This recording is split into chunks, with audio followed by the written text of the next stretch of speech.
trombetas, se você for olhar, elas estão em paralelo com o capítulo 16. As trombetas estão no capítulo 8, 9 e 10. Elas estão em paralelo com as 7 pragas do capítulo 16. Ah, é? E trombeta tem um significado o quê? De anunciação?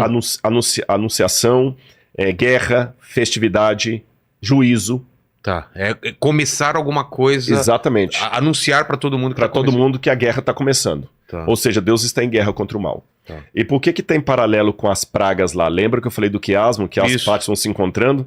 As trombetas caem nos mesmos lugares das 7 pragas. Entendi. A primeira trombeta, por exemplo, ela cai justamente sobre... Aqui, olha, a primeira trombeta, houve granizo, foi atirada à terra. A primeira praga também é sobre a terra.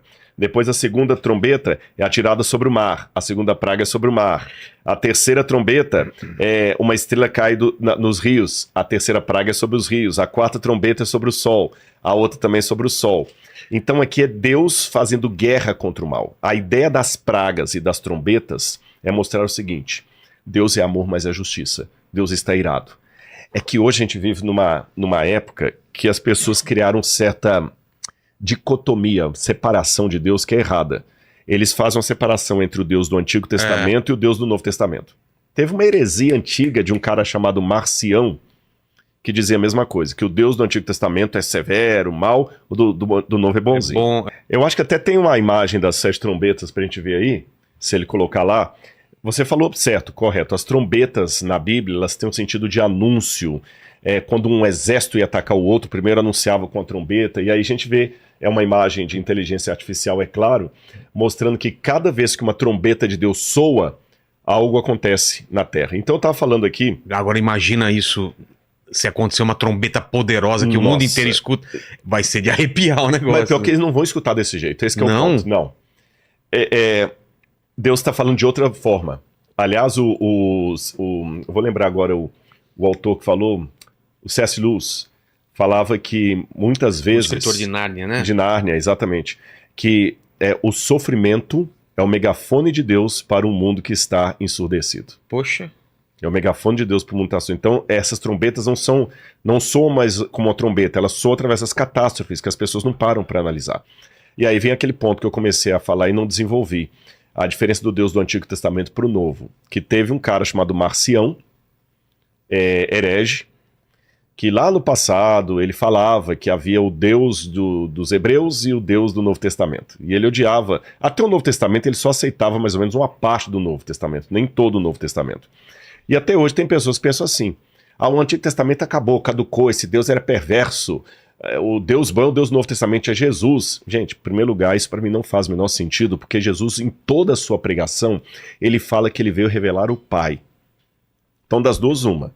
Se ele veio revelar o Pai, e Jesus em nenhum momento desautorizou o Antigo Testamento, nem falou que estava ultrapassado, ele falou bem claro: não vim revogar a lei ou os profetas, eu vim cumprir. E cumprir não é no sentido de cumprir, acabou, não tem mais nada para fazer, não, porque ele continua dizendo, ele continua: ainda que o céu e a terra passem, nem um i, nem um tio jamais cairá da lei até que tudo se cumpra. Aquele que menosprezar o menor dos mandamentos e assim ensinar os homens será considerado mínimo no reino dos céus. Aquele, porém, que os ensinar e guardar será considerado grande no reino dos céus. Então, qualquer pregação, eu falo isso com muita convicção, que tente anular o Antigo Testamento, que fala que ele é ridículo, que é uma revelação estúpida, que já está ultrapassada, caduca, ele não está entendendo o que Jesus falou em Mateus 5,17. Que Jesus deixou bem claro: eu não vim anular essa lei. Ele veio cumprir, mas cumprir, repito, não é no sentido que agora que cumpriu, então agora pode fazer o que quiser, você entendeu? Não existe isso. É como se você falasse com o Noah assim: Noah, papai não está transgredindo as leis de trânsito, não. Ele veio para cumprir. Agora que papai cumpriu, você pode transgredir. Não existe isso. Vim para seguir. Eu vim para seguir, para você ser o modelo. E eu falo com você tem que seguir como eu estou seguindo. Por minha graça, é claro, que por nós mesmos nós não podemos. E esse Deus do Antigo Testamento, ele ama tanto como o do Novo. E o do Novo é capaz de se irar tanto quanto o do Antigo. Quer ver uma coisa interessante? Quando a gente leu sobre o sexto selo, eu vou relembrar uma coisa aqui. Fala assim, olha: e disseram aos montes: caiam sobre nós e nos escondam da face daquele que está sentado no trono e da ira do Cordeiro. Cordeiro é o animal mais fofinho que tem, né? É. Mas esse cordeiro aqui pode ficar irado. Esse cordeiro pode ficar irado. Então, Cristo no Novo Testamento, ele também se ira. Você tem no Novo Testamento Jesus com o chicote expulsando os vendilhões do templo. Você tem Ananias e Safira caindo fulminados diante dos apóstolos porque mentiram. Tá certo? Você tem Cristo no Novo Testamento guerreando contra o mal. E você tem no Antigo Testamento Deus falando: com amor eterno eu amei você, por isso com benignidade eu atraí você. Então, as pessoas hoje pensam assim, é tudo ou nada. Se Deus é amor, então ele não pode ficar irado. Deus não julga ninguém. Isso é mentira. Deus é amor. Deus é amor. Não, Deus é amor, mas ele também é justiça. Compreende a questão? Deus não vai levar ninguém para o céu na marra. Então, se a pessoa não quer, ela vai enfrentar o que é o não Deus. A partir disso, então, eu entendo que essas trombetas, elas são a maneira de Deus falar ao longo da história. Meu juízo está vindo. Meu juízo está vindo. Nesse sentido, é interessante que quando a gente vai para Mateus capítulo 24, que eu fiz menção aqui, onde Jesus também tem a profecia do que iria acontecer no fim do mundo, Mateus 24 diz assim, olha, eu vou ler para vocês. E aqui eu volto na primeira fala que nós tivemos no podcast de hoje. Jesus estava, Mateus capítulo 24, versos 13 em diante. Jesus estava sentado no Monte das Oliveiras quando os discípulos se aproximaram dele e em particular lhe pediram: diga-nos quando essas coisas vão acontecer e que sinal haverá da tua vinda e do fim dos tempos. E Jesus respondeu: tenham cuidado para que ninguém os engane, porque virão muitos em meu nome dizendo: eu sou o Cristo, e enganarão a muitos. Vocês ouvirão falar de guerras e rumores de guerras. Fiquem atentos e não se assustem, porque é necessário que assim aconteça. Mas ainda não é o fim. Caramba. Então guerra não é sinal seguro da vinda de Jesus. Não é, mas ainda não é o fim. Mas ele continuará dizendo. Mas ele continua. Porque nação se levantará contra nação, reino contra reino. Haverá fomes e terremotos em vários lugares. Porém, todas essas coisas são o princípio das dores. No grego, esse princípio das dores, eu estou com o Novo Testamento grego aqui, são as dores de parto, quando a mulher está para dar à luz. As internautas que estão nos assistindo aí, que são mães, podem dar o seu no chat aí, pode falar a sua experiência. Eu não sei como é que foi com a sua esposa, mas eu conheci mulheres que tiveram contração de parto. Entre a primeira contração e o nascimento do bebê, passaram 40 minutos. Houve mulheres que passaram 18 horas. Varia muito. Varia muito de mulher para mulher.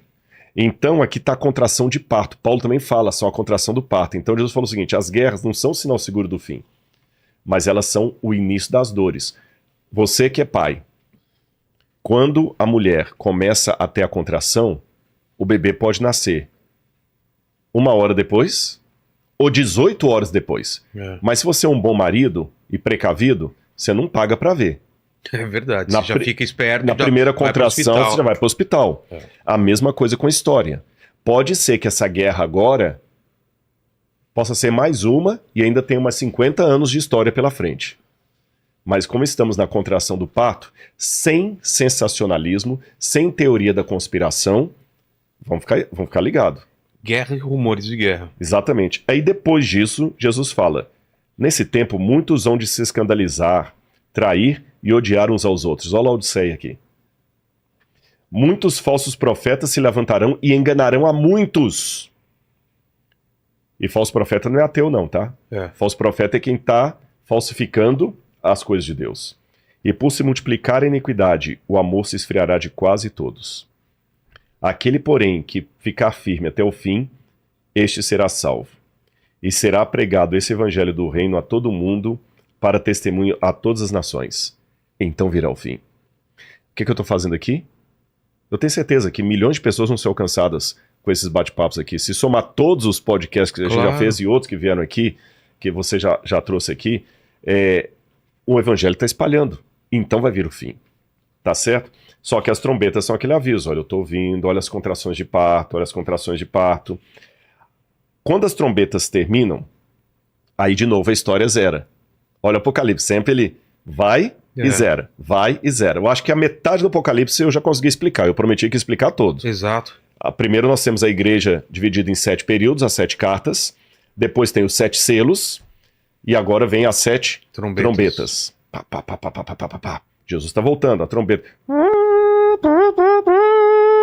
Aquele chofar, que é aquela trombeta de chifre de carneiro, que anunciava.